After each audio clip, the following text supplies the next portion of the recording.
Joseph and the Colorful Coat. Long ago, in the land of Canaan, lived a boy named Joseph.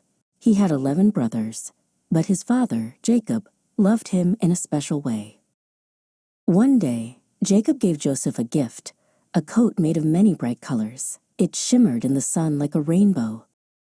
Joseph's brothers, Reuben and Simeon, began to feel angry.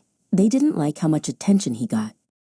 One night, Joseph had a dream. His bundle of grain stood tall, while his brothers' bundles bowed down to it. Another night, he dreamed the sun, moon, and 11 stars bowed to him.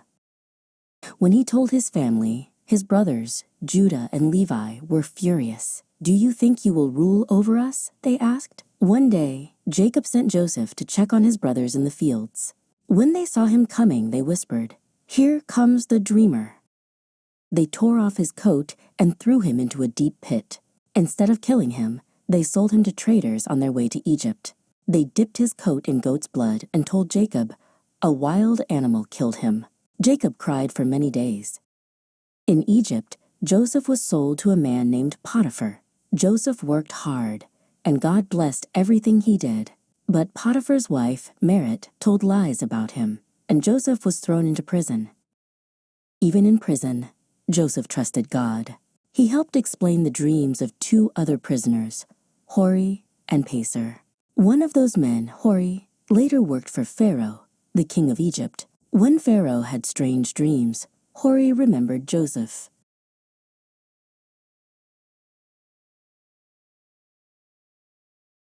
Pharaoh's first dream.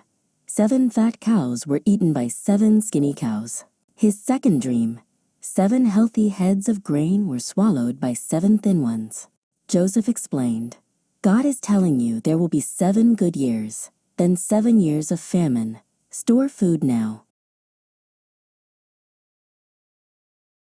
Pharaoh was so impressed, he made Joseph governor over all Egypt. During the good years, Joseph stored huge amounts of grain in barns. When the famine came, people from all over came to Egypt to buy food.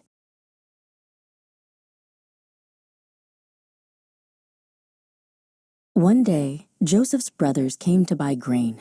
They didn't recognize him, but Joseph knew them. Joseph tested their hearts to see if they had changed. Finally, Joseph couldn't hold back his tears. "I am Joseph, your brother," he said. He forgave them, saying, "You meant it for evil, but God meant it for good, to save many lives." Joseph brought his whole family to live safely in Egypt.